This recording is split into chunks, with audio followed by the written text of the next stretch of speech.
தொற்று பரவ வாய்ப்புள்ளதால் பாஜக நடத்தவுள்ள வேல் யாத்திரைக்கு அனுமதி தர இயலாது என்று சென்னை உயர்நீதிமன்றத்தில் தமிழக அரசு தெரிவித்துள்ளது.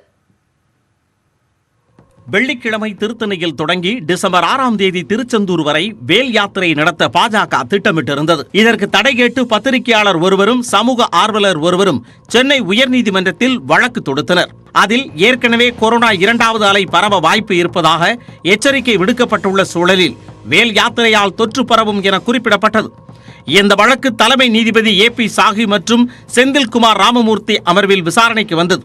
அப்போது ஆஜரான அரசு தலைமை வழக்கறிஞர் விஜய் நாராயண், தமிழகத்தில் மக்கள் அதிக அளவில் கூடும் நிகழ்வுகளுக்கு ஏற்கனவே நீதிமன்றம் அனுமதி வழங்காததையும் யாத்திரைக்கு மாவட்ட காவல் கண்காணிப்பாளர்கள் அனுமதி தராததையும் சுட்டிக்காட்டினார். மக்கள் கூடும் நிகழ்வுகளுக்கு வரும் 15ஆம் தேதி வரை தமிழக அரசு தடை விதித்திருப்பதால் வேல் யாத்திரைக்கு அனுமதி தர முடியாது என்று நீதிமன்றத்தில் அரசு தலைமை வழக்கறிஞர் கூறினார். ஆனால் பள்ளி கல்லூரிகளை திறக்கும் சூழலில் வேல் யாத்திரைக்கு தடை விதிப்பது நியாயமல்ல என்றும் அரசின் அனைத்து வழிகாட்டுதல்களை கடைபிடிப்பதாகவும் பாஜக தரப்பில் வாதிடப்பட்டது. 3 தரப்பு வாதங்களையும் கேட்ட நீதிபதிகள் பாஜக தரப்பின் வாய்மொழி உத்தரவாதங்களை ஏற்றுக்கொள்ள முடியாது என்றும் வேல் யாத்திரைக்கு அனுமதி கோரியது மற்றும் எதிர்ப்பு தெரிவித்த மனுக்கள் மீது தமிழக அரசை முடிவெடுக்கலாம் எனவும் தெரிவித்தனர். அத்துடன் தேவைப்பட்டால் அந்த உத்தரவை எதிர்த்து எதிர்த்தரப்பு நீதிமன்றத்தை அணுகலாம் என்று கூறி வழக்குகளை நீதிபதிகள் முடித்து வைத்தனர். மக்கள் நலன் கருதியே வேல் யாத்திரைக்கு அரசு அனுமதி தரவில்லை என்று அமைச்சர் ஜெயக்குமார் தெரிவித்துள்ளார். அரசாங்கத்துடைய முக்கியமான பொறுப்பு பொதுமக்களுடைய உயிருக்கும் அவருடைய கொரோனா வராமல் பாதுகாக்க வேண்டியது அரசாங்கத்துடைய தலைய கடமை.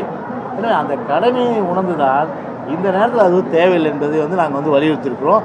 ஆனால் அதை அவர்கள் உணர்ந்து பொதுமக்களுக்காக இது பொதுமக்கள் நலன் சார்ந்த விஷயம் என்பதனால அவர்கள் இதில் அந்த வெற்றிவேல் என்கின்ற அந்த ஒரு ஊர்வலத்தை அவர்கள் கைவிடுவதுதான் அவர்கள் கட்சிக்கு நல்லது, அவர்களுக்கும் நல்லது. வேல் யாத்திரை தொடர்பான அரசின் முடிவு தொடருமா என்று திமுக கேள்வி எழுப்பி உள்ளது. அதே வேளையில் விசிக வரவேற்பு தெரிவித்துள்ளனர். தடை நீடிக்குமாங்கிறது தெரியாது, ஏன்னா எந்த மாதிரியான அழுத்தம் வந்திருக்கிறது என்று தெரியவில்லை. இது எந்த அடிப்படையிலே அவர்கள் செய்தார்கள் என்றும் தெரியவில்லை. அவர்கள் பாஜகவுக்கு கட்டுப்பட்டவர்கள் தான் இங்கே ஆட்சி நடத்துகிறார்கள். இதற்கு வேறு காரணம் இருக்கிறதா என்பதை ஆலோசிக்க வேண்டும். மதவாதிகளின் கைகளில் இந்த தமிழ் மண் சிக்கிக்கொள்ளக்கூடாது என்று எதிர்பார்க்கக்கூடிய அனைத்து தரப்பு ஜனநாயக சக்திகளும் மிகுந்த கவலையோடு இருந்தார்கள். மைய அரசின் கட்டுப்பாட்டில் இருந்து செயல்படக்கூடிய தமிழக அரசு ஒரு வேளை தவிர்க்க முடியாத நிலையில் அனுமதித்து விடுமோ என்கிற கவலை எல்லோருக்கும் இருந்தது. ஆனால் இன்றைக்கு தமிழக அரசு எடுத்திருக்கிற இந்த நிலைப்பாடு அனைத்து தரப்பினரையும் மகிழ்ச்சிக்கு உள்ளாக்கி இருக்கிறது. தற்போதைய சூழலில் வேலை வாய்ப்பை உருவாக்குவதுதான் முக்கியம் என்று மக்கள் நீதி மய்யம் தலைவர் கமல்ஹாசன் தெரிவித்துள்ளார். வேலை எப்படி வாங்கி தருவது என்பதுதான். இந்த வேலை யார் வேணா கையில் எடுக்கலாம். அந்த வேலை வாங்கி தருவது என்பது பெரிய பொறுப்பு. தமிழகத்திற்கு நாம் செய்ய வேண்டிய முதல் கடமை அது. அந்த வேல் யாத்திரை வேண்டாம்னு ரத்து செய்தாங்கன்னா நல்லது. அது சட்ட ஒழுங்கை நினைத்து அவர்கள் செய்திருக்கலாம். வேல் யாத்திரை நடத்துவது குறித்து பாஜக தலைமை ஆலோசனைப்படி செயல்படுவோம் என்று மாநில துணைத் தலைவர் நரேந்திரன் தெரிவித்துள்ளார். அகில இந்திய தலைமையிடத்தில் நாம் அவருடைய வழிகாட்டுதலை கேட்டிருக்கின்றோம். இன்னும் சட்ட நேரத்தினுடைய வழிகாட்டுதல் வரும். எது எப்படி இருந்தாலும் ஒரு விஷயம் அத்தனை பேருக்கும் தெரியும். பாரதிய ஜனதா கட்சி துவக்கம் முதல்ல நெருப்பிலே மலர்ந்தது தான் தாமரை மலர். இது போன்ற தடைகள் இதெல்லாம் நமக்கு எப்படி எதிர்கொள்வது நமக்கு தெரியும். வேல் யாத்திரைக்கு தடை விதிக்க கோரி பெரியாரிய உணர்வாளர்கள் கூட்டமைப்பு சார்பில் மே 17 இயக்க ஒருங்கிணைப்பாளர் திருமுருகன் காந்தி DGP JK திருபாதியிடம் மனு அளித்துள்ளார்.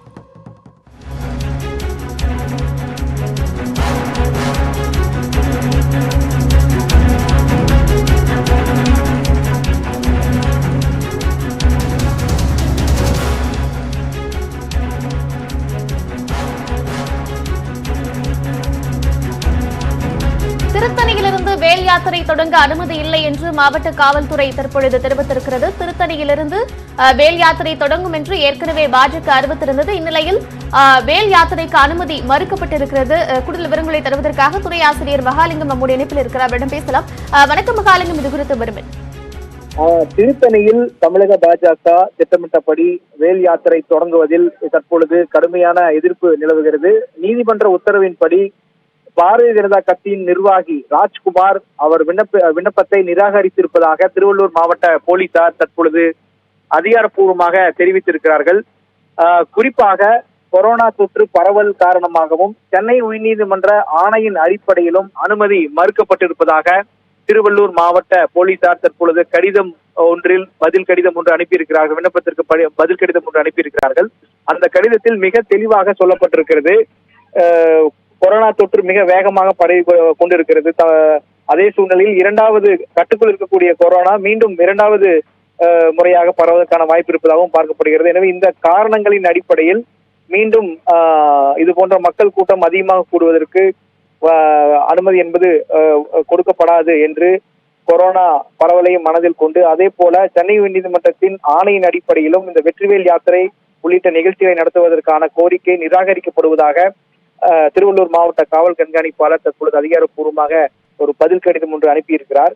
இந்த சூழ்நிலையில் தான் பாஜக நிர்வாகிகள் தற்பொழுது ஆலோசனை ஈடுபட்டுக் கொண்டிருக்கிறார்கள். அடுத்த கட்டமாக அனுமதி மறுக்கப்பட்டிருக்கக்கூடிய நிலையில் வேல் யாத்திரையை கைவிடுவதா அல்லது வேல் யாத்திரைக்கு பதிலாக எது மாதிரியான ஒரு அடுத்த கட்ட நகர்வை மேற்கொள்வது அல்லது நீதிமன்றத்தில் இதை எதிர்த்து மேல்முறையீடு செய்வதா, எனவே இது சம்பந்தமாக அடுத்த கட்ட நடவடிக்கை இன்று இரவுக்குள் எடுக்கப்படும் என்று சொல்லியிருக்கிறார்கள். இன்னொரு பக்கம் வேல் யாத்திரைக்கு அனுமதி மறுக்கப்பட்டதற்கு எதிராக தமிழகம் முழுவதும் போராட்டம் நடத்தலாம் என்ற ஒரு முடிவையும் பாஜக எடுத்திருப்பதாக தகவல்கள் வெளியாகிருக்கின்றன. இன்னும் அதிகாரப்பூர்வமான தகவல் எதுவும் வெளியாகவில்லை. ஆனால் அப்படி ஒரு தகவல் அரசியல் வட்டத்தில் உலவிக் கொண்டிருக்கிறதை நாம் பார்க்கிறோம். எனவே திருத்தணி யார் வந்தாலும் கைது செய்யப்படுவார்கள். பிற மாவட்டங்களிலிருந்து யாரேனும் உள்ளே நுழைய முயற்சி செய்தால் கைது செய்யப்படுவார்கள் என்ற ஒரு வலுவான தகவலை தற்பொழுது திருவள்ளூர் மாவட்ட நிர்வாகம், போலீஸ் நிர்வாகம் தற்பொழுது வெளிப்படையாக அறிவித்திருக்கிறது. எனவே சட்டத்தை மீறி அங்கு கூடுவது அல்லது விழாக்களை முன்னெடுப்பது அல்லது பேரணியை முன்னெடுப்பது இரண்டும் தடை செய்யப்பட்டிருப்பதாகவும், அப்படி யாராவது மேற்கொண்டால் அவர்கள் கைது செய்யப்படுவார்கள் என்ற எச்சரிக்கையும் திருவள்ளூர் மாவட்ட போலீசார் தரப்பிலிருந்து விடுவிக்கப்பட்டிருக்கிறது. கூடுதல் விவரங்களுக்கு நன்றி திரு மகாலிங்கம்.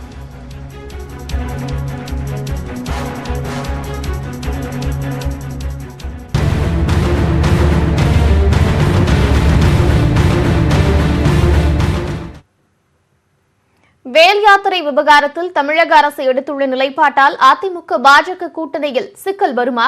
எதிர்வரும் சட்டப்பேரவை தேர்தலில் கூட்டணி நீடிக்குமா என்ற கேள்வியும் எழுந்திருக்கிறது. திருத்தணி முதல் திருச்செந்தூர் வரை வேல் யாத்திரை நடத்துவதற்கு பாஜக திட்டமிட்டது. ஆனால் கொரோனா பரவலால் யாத்திரைக்கு தமிழக அரசு அனுமதி மறுத்துள்ளது. இதனால் கூட்டணியில் விரிசல் விழக்கூடிய நிலை ஏற்பட்டுள்ளது. கூட்டணியிலிருந்து பாஜக வெளியேறினால் போதும் என்ற மனநிலையில்தான் வேல் யாத்திரைக்கு அதிமுக அரசு அனுமதி மறுத்துள்ளதாக பத்திரிகையாளர் கோலாகல சீனிவாசன் தெரிவித்துள்ளார். தமிழக முதல்வர் எடப்பாடி பழனிசாமி அவர்கள் இதை சரியாக புரிந்து கொண்டதாலோ என்னவோ, அவர் ஒரு மாஸ்டர் ஸ்ட்ரோக், அதாவது ஒரு கல்லில் ரெண்டு மாங்காய்ங்கிற மாதிரி ஒரு ஸ்ட்ரோக் ஒன்று அடித்திருக்கிறார். ஆரம்பத்திலிருந்தே பிஜேபியை தங்கள் கூட்டணியில் ஒரு சுமையாகவே தான் அதிமுக கருதி வந்திருக்கிறது. அப்படிப்பட்ட சூழ்நிலையில் இதன் காரணத்தினால் பிஜேபி வெளியேறும் என்று சொன்னால் அதை அதிமுக உள்ளூர மகிழ்ச்சியுடன் அங்கீகரிக்கும்.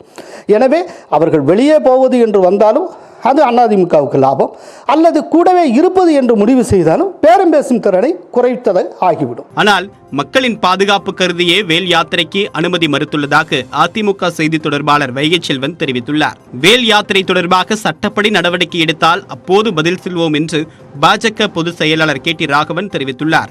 கடந்த காலங்களில் எதிர்க்கட்சிகள் நடத்திய ஆர்ப்பாட்டங்களுக்கு அனுமதி கொடுத்த ஆர்ப்பாட்டங்கள், அனுமதி கொடுத்த கூட்டங்கள், அதை பற்றி சொல்லியிருக்கிறோம். இதெல்லாம் சொல்லிவிட்டு எங்களுக்கும் அதன் அடிப்படையில் கூட எங்களுக்கு அனுமதி வழங்க வேண்டும் என்று சொல்லியிருக்கிறோம்.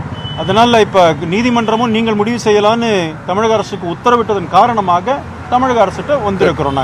அனுமதி கொடுக்கலைனா தடையை மீறி நடத்தப்படுமா? We will cross the bridge. இல்லங்க ஒரு நிமிஷம். We will cross the bridge when it comes. மருத்துவ படிப்பில் 7.5% உள் ஒதுக்கீடு விவகாரத்தில் துணிந்து முடிவெடுத்தது போல் இந்த விவகாரத்திலும் அதிமுக அரசு முடிவெடுத்துள்ளதாக விடுதலை சிறுத்தைகள் கட்சியை தலைவர் திருமாவளவன் தெரிவித்துள்ளார். பாரதிய ஜனதா கட்சி நடத்தவிருக்கிற இந்த வேல் யாத்திரைக்கு கொரோனாவை காரணம் காட்டினாலும் கூட அனுமதி தர முடியாது என்று எடுத்திருக்கிற இந்த முடிவு அரசியல் முடிவுதான். எனவே அதிமுக பாஜகவை கழட்டி விட்டு வரவிருக்கிற தேர்தலை சந்திக்க இருக்கிறது என்று நான் நம்புகிறேன். தமிழக சட்டப்பேரவை தேர்தல் நெருங்கி வரக்கூடிய நிலையில் அதிமுக பாஜக கூட்டணி குறித்து இரு கட்சியினரும் அவ்வப்போது மாறுபட்ட கருத்துக்களை தெரிவித்து வருகின்றனர். வேல் யாத்திரை விவகாரத்தால் அரசியலில் என்ன மாற்றம் ஏற்படும் என்பதை பொறுத்திருந்துதான் பார்க்க வேண்டும். அமெரிக்க அதிபர் தேர்தலில் ஜனநாயக கட்சி வேட்பாளர் ஜோ பைடன் முன்னிலை வகிக்கும் நிலையில் பென்சில்வேனியா, மிச்சிகன், ஜார்ஜியா மாகாணங்களில் வாக்குப்பதிவை நிறுத்தக் கோரி ட்ரம்ப் தரப்பு வழக்கு தொடர்ந்திருக்கிறது. கடந்த செவ்வாயன்று நடைபெற்ற அமெரிக்க தேர்தலில் தற்போதைய அதிபர் ட்ரம்பை விட ஜனநாயக கட்சி வேட்பாளர் ஜோ பைடன் கூடுதல் இடங்களை கைப்பற்றி முன்னணியில் இருந்து வருகிறார். அரிசோனா, ஜார்ஜியா, நிவாடா, பென்சில்வேனியா, வடக்கு கரோலினா, அலாஸ்கா மற்றும் விஸ்கான்சன் மாகாணங்களில் கடும் இழுபறி நீடித்து வரும் நிலையில் 3 மாகாணங்களில் தேர்தலில் முறைகேடு நடந்துள்ளதாக ட்ரம்ப் தரப்பில் வழக்கு தொடரப்பட்டிருக்கிறது. இது தொடர்பாக ட்ரம்ப் பிரச்சார குழு வெளியிட்டுள்ள அறிக்கையில் பென்சில்வேனியா, மிச்சிகனில் வாக்கு எண்ணிக்கை மையங்களுக்குள் குடியரசுக் கட்சியினரை அனுமதிக்க மறுப்பதாக குறிப்பிடப்பட்டுள்ளது. இதனால் வாக்கு எண்ணிக்கையை பார்வையிட அனுமதிக்கும் வரை ஓட்டு எண்ணிக்கையை நிறுத்த வேண்டும் என வழக்கு தொடர்ந்திருப்பதாக தெரிவிக்கப்பட்டுள்ளது. ஜார்ஜியாவில் வாக்குப்பதிவுக்கான நேரம் முடிந்த பிறகும் வாக்குப்பதிவு நடைபெற்றதாகவும் குற்றச்சாட்டு எழுப்பப்பட்டிருக்கிறது. மேலும் விஸ்கான்சனில் மறுவாக்கு எண்ணிக்கை கோரவும் ட்ரம்ப் தரப்பு திட்டமிட்டிருக்கிறது. இதனிடையே வாக்கு எண்ணிக்கையில் முறைகேடு நிகழ்வதாகவும் அனைத்து வாக்குகளையும் எண்ண வலியுறுத்தி நாடு முழுவதும் ட்ரம்ப் ஆதரவாளர்கள் போராட்டத்தில் குதித்துள்ளனர். நிவாடா மாகாணத்தில் ஜோ பைடன் முன்னிலை வகிப்பதாக அறிவிப்பு வெளியானதை அடுத்து லாஸ் ஏஞ்சல்ஸ் நகரில் உள்ள வாக்கு எண்ணிக்கை மையத்தை ட்ரம்ப் ஆதரவாளர்கள் முற்றுகையிட்டனர். பதிவான அனைத்து வாக்குகளையும் எண்ண வலியுறுத்தி முழக்கங்களை எழுப்பினர்.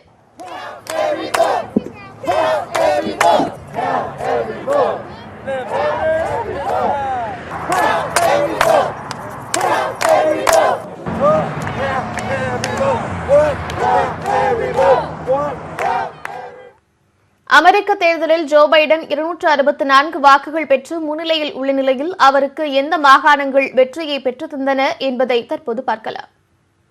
அமெரிக்க தேர்தல் வரலாற்றை லேசா திரும்பி பார்க்கலாம். 2008 வருஷம் ஒபாமா 365 எலக்ட்ரல் காலேஜ் ஓட்ஸை வாங்கியிருந்தாரு. அவரை எதிர்த்து போட்டியிட்ட மெக்கைன் 173 வாக்குகள் வாங்கியிருந்தாரு. 2012 வருஷம் ஒபாமா 332 வாக்குகள் வாங்கியிருந்தாரு. அவரை எதிர்த்து போட்டியிட்ட ரோம்னி 206 வாக்குகள் வாங்கியிருந்தார். கடந்த 2016 வருஷம் ட்ரம்ப் 304 வாக்குகள் வாங்கியிருந்தாரு. அவரை எதிர்த்து போட்டியிட்ட ஹிலாரி கிளின்டன் 227 வாக்குகள் வாங்கியிருந்தாங்க. 2016 வருஷத்தோட ஒப்பிட்டு பார்க்கும் பொழுது குடியரசுக் கட்சிக்கு கை கொடுத்த 3 முக்கியமான மாகாணங்கள் இப்போ பைடனுக்கு கை கொடுத்திருக்கு. மிச்சிகன், அரிசோனா, விஸ்கான்சினில் மட்டும் மொத்தமாக அவருக்கு 37 தேர்வுக்குழு வாக்குகள் பைடனுக்கு கிடைச்சிருக்கு. 2016 ட்ரம்ப் 304 வாக்குகள் வாங்கியிருந்தாலும் ஹிலாரி கிளின்டனோட கம்பேர் பண்ணும்போது பல மாகாணங்களில் அவருக்கு நெக் டு நெக் நூலிலே தான் அவருடைய ஓட்டிங் பெர்சன்டேஜ் வித்தியாசமே இருந்துச்சு. அதே போல் கடந்த தேர்தலிருந்து இப்போ பார்க்கும்போது ட்ரம்ப் ஒரு 90 தேர்வுக்குழு வாக்குகளை குறைவாக வாங்கியிருக்காரு. இருந்தாலும் பென்சில்வேனியா, வடக்கு கரோலினா, ஜார்ஜியா மாகாணங்களில் அவர் முன்னிலையில் இருக்கார்.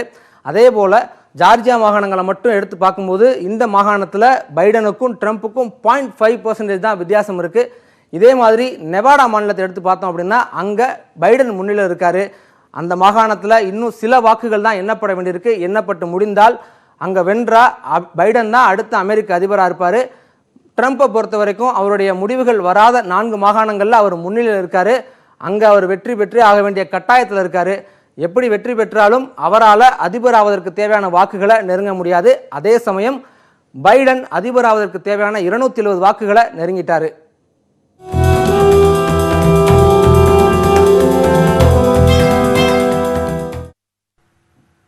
அமெரிக்க அதிபர் தேர்தலில் ட்ரம்பா பைடனா எனும் இழுபறி நீடிக்கும் நிலையில் இதேபோல கடந்த கால தேர்தல்களில் நிகழ்ந்துள்ள சம்பவங்கள் குறித்து விளக்குகிறது இந்த செய்தி தொகுப்பு.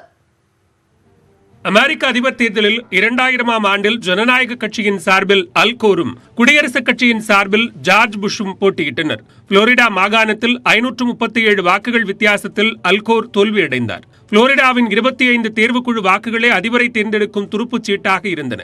இதனால் மறு வாக்கு எண்ணிக்கை கோரி நீதிமன்றத்தை நாடினார் அல்கோர். இதையடுத்து நடைபெற்ற மறு வாக்கு எண்ணிக்கை நீண்டு கொண்டே போனது. ஆனால் குறிப்பிட்ட காலக்கெடுவிற்குள் தேர்தல் முடிவுகள் அறிவிக்கப்பட வேண்டும் என்பதால் மறு வாக்கு எண்ணிக்கையை நீதிமன்றமே ரத்து செய்தது. இதனால் ஜார்ஜ் புஷ் அமெரிக்க அதிபராக பொறுப்பேற்றுக் கொண்டார். இதேபோன்று 1876ஆம் ஆண்டு ஒரே ஒரு வாக்கு வித்தியாசத்தில் சாமுவேல் டில்டன் வெற்றி வாய்ப்பை நழுவவிட்டார். அப்போது ஜனநாயக கட்சியின் சாமுவேல் டில்டனுக்கும் குடியரசுக் கட்சியின் சார்பில் ரூதர்ஃபோர்ட் ஏஸுக்கும் கடும் போட்டி நிலவியது. ஏஸை விட டில்டன் 2,60,000 வாக்குகள் அதிகம் பெற்றிருந்தார். ஆரம்பத்தில் டில்டனுக்கு 184 தேர்வுக்குழு வாக்குகளும் ஏஸுக்கு 165 வாக்குகளும் கிடைத்திருந்தன. ஆனால் திடீர் திருப்பமாக புளோரிடா, லூசியானா, தெற்கு கரோலினா மாகாணங்களின் 19 வாக்குகளும் ஒரேகான் மாகாணத்தின் 1 வாக்கும் ஏஸுக்கு கிடைக்க 1 வாக்கு வித்தியாசத்தில் டில்டனை வென்றார். தேர்வுக்குழுவில் முதலில் டில்டனுக்கு வழங்கப்பட்ட ஒரேகான் மாகாண வாக்கு ஏஸுக்கு போனது சர்ச்சைகளை ஏற்படுத்தியது. இதையடுத்து நாடாளுமன்றம் விசாரணை ஆணையம் ஒன்றை அமைத்தது. ஆணையம் ஏஸுக்கு ஆதரவாக தீர்ப்பளிக்க அவர் அதிபரானார். 1824 தேர்தலில் அதிக வாக்குகள் பெற்ற ஆண்ட்ரூ ஜாக்சன் அதிபராக முடியாமல் போன சம்பவம் நிகழ்ந்தது. அப்போது 4 பேர் அதிபர் பதவிக்கு போட்டியிட்டனர். இதில் ஆண்ட்ரூ ஜாக்சன் 99 தேர்வுக்குழு வாக்குகள் பெற்று முதலிடத்தை பிடித்தார். அவருக்கு அடுத்தபடியாக ஜான் குவின்சி ஆடம்ஸ் 84 வாக்குகளை பெற்று 2ஆம் இடத்தில் இருந்தார். 37 வாக்குகளுடன் 4வது இடம் பிடித்திருந்த ஹென்றி கிளே ஆதரவளித்ததால் ஆடம்ஸ் அதிபரானார். தமிழகத்தில் ஆன்லைன் சூதாட்டங்களுக்கு தடை விதிக்க நடவடிக்கை எடுக்கப்பட்டு வருவதாக முதலமைச்சர் பழனிசாமி தெரிவித்திருக்கிறார். நீலகிரி மாவட்டத்தில் கொரோனா தடுப்பு பணிகள் மற்றும் வளர்ச்சி திட்டங்கள் குறித்த ஆலோசனைக் கூட்டம் நடைபெறவுள்ளது. இதில் பங்கேற்பதற்காக விமானம் மூலம் கோவை சென்ற முதலமைச்சர் பழனிசாமிக்கு கட்சி நிர்வாகிகள் மற்றும் தொண்டர்கள் விமான நிலையத்தில் செண்டை மேளம் முழங்க உற்சாக வரவேற்பு அளித்தனர்.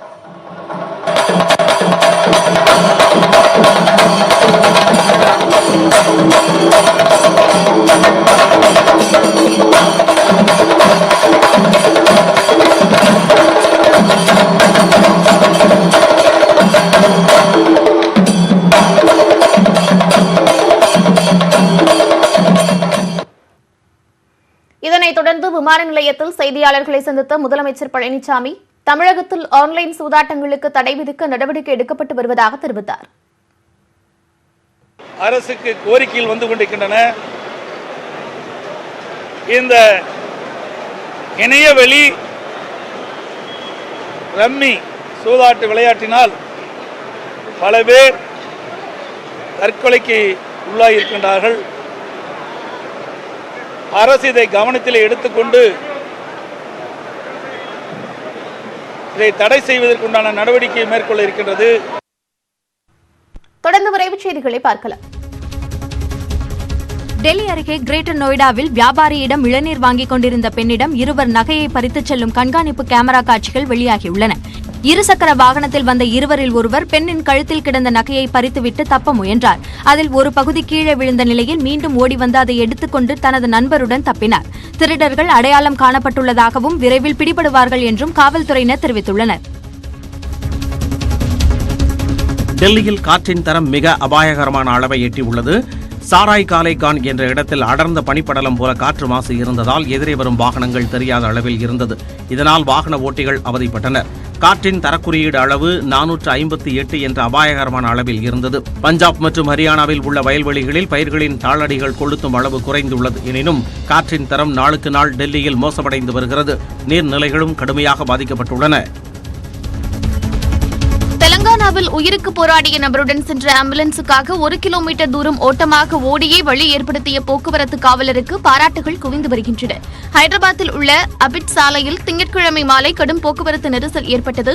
அப்போது போக்குவரத்தை சீராக்கும் பணியில் பாப்ஜி என்ற போக்குவரத்து காவலர் ஈடுபட்டிருந்தார். அந்த நேரத்தில் ஆம்புலன்ஸ் ஒன்று நெரிசலில் சிக்கியது. இதனை கண்ட பாப்ஜி தனது பணியை வேறொரு போக்குவரத்து காவலரிடம் ஒப்படைத்துவிட்டு ஆம்புலன்ஸ் முன்பு 1 கிலோமீட்டர் ஓடியே வாகனங்களை விலக்கி வழியை ஏற்படுத்திக் கொடுத்தார். இதனை கண்ட பலரும் பாப்ஜியை பாராட்டி வருகின்றனர். காவல்துறை உயர் அதிகாரிகளும் பாப்ஜியை அழைத்து வெகுவாக பாராட்டியுள்ளனர்.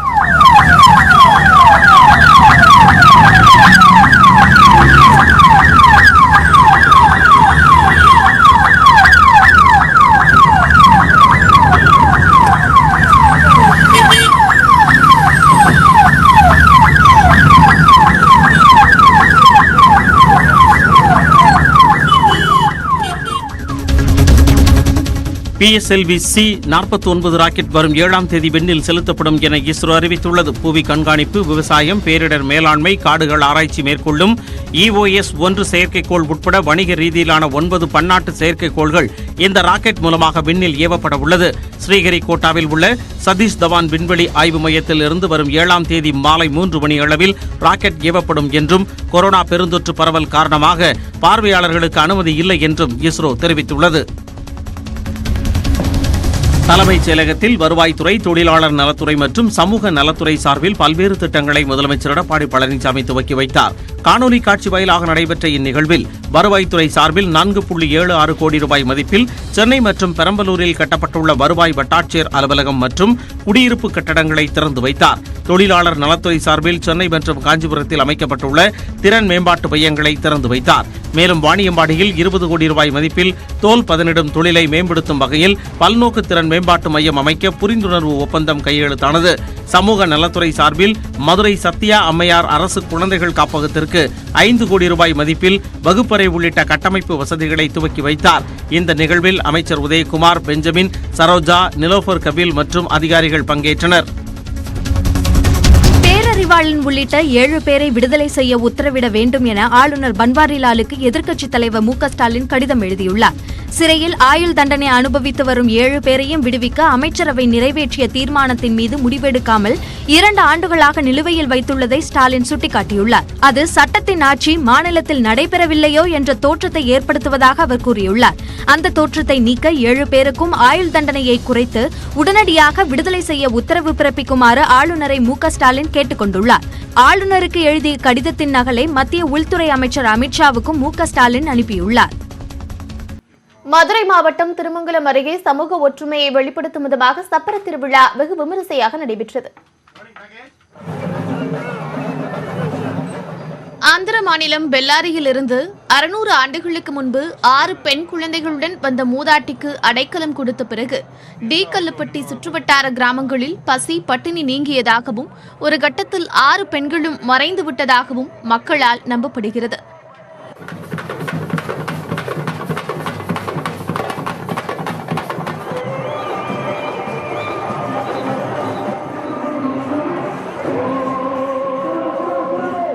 அதனைத் தொடர்ந்து தேவன்குறிச்சியில் ஆதிபராசக்தி, டி-கல்லுப்பட்டியில் சரஸ்வதி, வன்னிவேலாம்பட்டியில் மகாலட்சுமி, அம்மாம்பட்டியில் பைரவி என 6 கிராமங்களில் 6 பெண்களுக்கு கோயில் கட்டி 2 ஆண்டுகளுக்கு ஒரு முறை திருவிழா நடத்தி வருகின்றனர். அதன்படி முத்தாலம்மன் திருவிழா கடந்த செவ்வாய்க்கிழமை தொடங்கியது. விழாவின் முக்கிய நிகழ்வான சப்பர திருவிழா வியாழக்கிழமை நடைபெற்றது.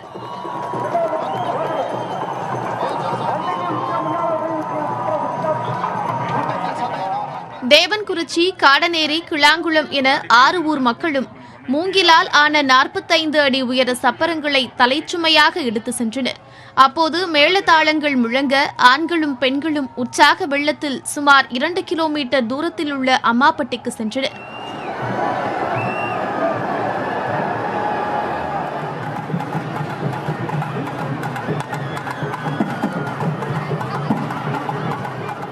அம்மாப்பட்டியில் பச்சை மண்ணால் வடிவமைக்கப்பட்ட 7 அம்மன்களும் ஒரே நேரத்தில் தோன்றி பக்தர்களுக்கு அருள் பாலித்தனர்.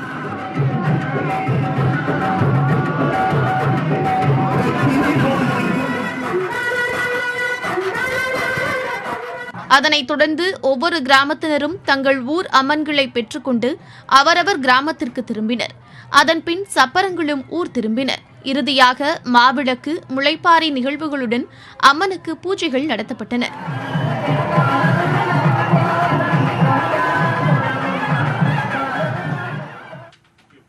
ஸ்டெர்லைட் ஆலைக்கு எதிராக அமைதியான முறையில் போராடிய தூத்துக்குடி மக்கள் மீது முதல்வர் எடப்பாடி பழனிசாமி அரசு திட்டமிட்டு துப்பாக்கிச்சூடு நடத்தியதாக திமுக தலைவர் மு க ஸ்டாலின் குற்றம் சாட்டியுள்ளார். சட்டமன்ற தேர்தலையொட்டி திமுக சார்பில் தமிழகம் முழுவதும் தமிழகம் மீட்போம் என்ற கூட்டம் நடைபெற்று வருகிறது. அதன்படி இன்று தூத்துக்குடி மாவட்ட திமுக சார்பில் சிறப்பு கூட்டம் நடைபெற்றது. இதில் காணொலி காட்சி மூலம் பங்கேற்று மு க ஸ்டாலின் பேசினார். சாத்தான்குளம் வியாபாரிகளான தந்தை ஜெயராஜ், மகன் பெனிக்ஸ் கொலை வழக்கில் குற்றவாளிகளை காப்பாற்ற முதல்வர் பழனிசாமி முயற்சிப்பதாக சாடினார். அதிமுக அரசு செய்த ஊழல் குறித்த தகவல்கள் அனைத்தும் பாஜக தலைமையிலான மத்திய அரசிடம் உள்ளது எனவும் அதனாலேயே மத்திய அரசை பார்த்து தமிழக அரசு பயப்படுவதாகவும் அவர் குற்றம் சாட்டினார். 2018 ஆண்டு மே 22ஆம் தேதி தூத்துக்குடி மாவட்ட ஆட்சித்தலைவரை சந்திச்சு தங்களது கோரிக்கை மனுவை தர்றதுக்காக ஊர்வலமாக வந்த மக்கள் மேல எடப்பாடி பழனிசாமி அரசு திட்டமிட்டு துப்பாக்கி சூடு நடத்துச்சு.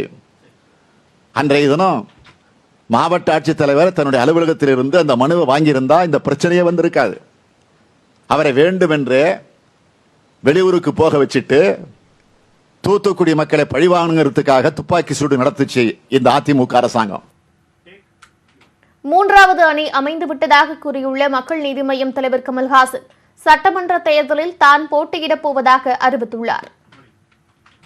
தேர்தலுக்கு தயாராகும் விதமாக மக்கள் நீதி மய்யத்தின் நிர்வாகிகள் ஆலோசனை கூட்டம் கடந்த 3 நாட்களாக நடைபெற்றது. அதைத் தொடர்ந்து தியாகராய நகரில் செய்தியாளர்களிடம் பேசிய கமல்ஹாசன் தமிழகத்தின் 3வது பெரிய கட்சியாக மக்கள் நீதி மய்யம் இருப்பதாக தெரிவித்தார். சட்டமன்ற தேர்தலில் 3வது கூட்டணி அமைந்து விட்டதென்ற கமல், நல்லவர்கள் வந்தால் அது முதல் கூட்டணியாகும் என கூறினார். 3வது அணிக்கான தகுதி வந்து விட்டது மக்கள் நீதி மய்யத்துக்கு அப்படின்னு சொல்லிட்டீங்க. அப்ப 3வது அணி அமைக்க போறீங்களா? அமைந்து விட்டது என்றுதான் சொல்லுகிறேன் நான். இதுவே ஒரு அணி. ஆகையால் நாங்கள்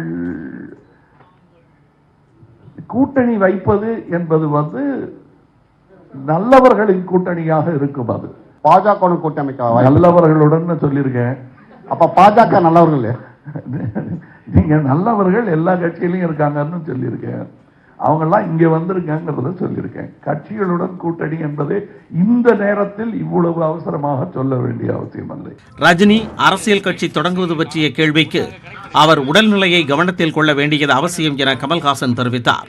உடல்நிலையை பார்த்துக்கணுங்கிறது நண்பராக சொல்ற ஒரு விஷயம். நல்லவர்கள் வர வேண்டும் என்பது எனக்கு எப்பவுமே இருக்கும் ஆசை. ஆனால் ரெண்டுக்கும் நடுவில் எது முக்கியங்கிறத பார்க்கும்போது உடல்நலம் முக்கியம். ஆனா முடிவு எடுக்க வேண்டியது நான் அல்ல, அவர் தான் செய்யணும். பிக் பாஸ் நிகழ்ச்சியை மக்கள் நீதி மய்யம் கட்சியின் விளம்பரத்திற்கு பயன்படுத்துவதாக எழும் விமர்சனங்களுக்கு பதிலளித்த கமல்ஹாசன், கிடைக்கும் வாய்ப்புகளை கட்சி வளர்ச்சிக்கு பயன்படுத்துவோம் என எம்ஜிஆரின் பாடல் வரிகளை மேற்கோள் காட்டி பேசினார். 3 எழுத்தில் என் மூச்சு இருக்கும், அது முடிந்த பின்னாலும் பேச்சு இருக்கும்.